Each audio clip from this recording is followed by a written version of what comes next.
Hi everyone, and welcome. Welcome to this conversation. I'm here to speak to you about dissonance. Dissonance is something that is bound to happen in the human experience. Dissonance is the state of the in-between, where you're sitting in gray, where black and white don't exist when empathy is present. If you have recently brushed with shame and told yourself a story and lived by it, operated from it, maybe with complete disassociation, you're likely somebody that falls in a black or white bracket and prefer to name things as black or white. With dissonance comes the experience of reality, which we're living in today, that there is injustice. And there also is fairness and justice around the world. And if you sit in that space, you might become highly existential. And it becomes very difficult to navigate the world because you don't have any moral backing. Usually morals back you up and help you discern whether something is wrong or right. With that comes religion and other things that allow you to gauge on whether or not a behavior is wrong or right. But with dissonance and with the ability to grasp the complexity of human experience, and where you're capable of seeing evil, but also seeing the good, you get into a place of inability to metabolize that thought or that experience of being in dissonance.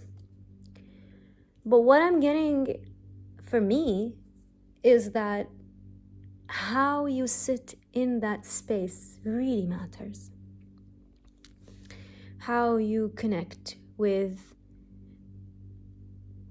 how you keep yourself intact while you navigate that space really matters. I'm going to give you an example. The example is going to be as simple as setting a boundary, which in objective reality, with a friend maybe, something as simple as that, I'm talking about privilege. You set a boundary with a friend. And that boundary objectively doesn't sound bad, yet it touches on a friend's moral depth or capacity. It touches on that and it questions them, maybe it makes them feel distrusted. If your friend has no capacity of seeing things beyond black and white, you may experience dissonance, meaning that you may get rejected, you may get shamed because you've asked to set a boundary, and maybe that boundary sounds controlling to them. Maybe that boundary goes beyond a boundary and is actually a bigger ask. If that is your experience, then dissonance is going to be your reality, where you're actually questioning if you have empathy. You actually question your effect on that person. And obviously you're going now into morals and trying to navigate things through a moral lens, but that doesn't work. Navigating things through a moral lens negates desire and negates a lot of different factors which involve human conditioning, human existence. So what you gotta do is you're gonna need to sit in that complexity of the feeling.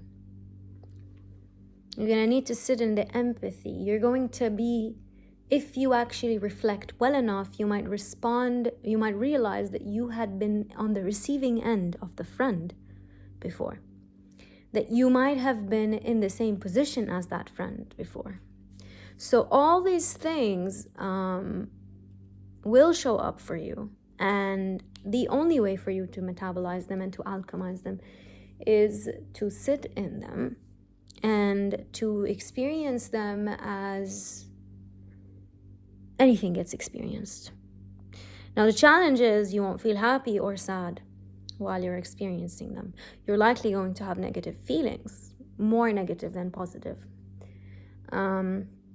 But going between them, between the negative and the positive feeling, is something that you will be experiencing quite a lot. So 3 things that we are going to have a take from, we're going to be circulating around right now in this conversation. One is, or like summarizing, I would say. 1, dissonance. We live in a world filled with dissonance. We are going to experience dissonance every now and then in certain events in our life that might put us in a very existential space. We're going to ask very serious questions. And secondly, is going to be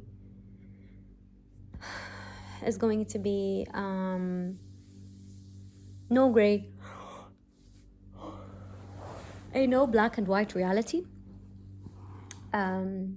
Possibilities are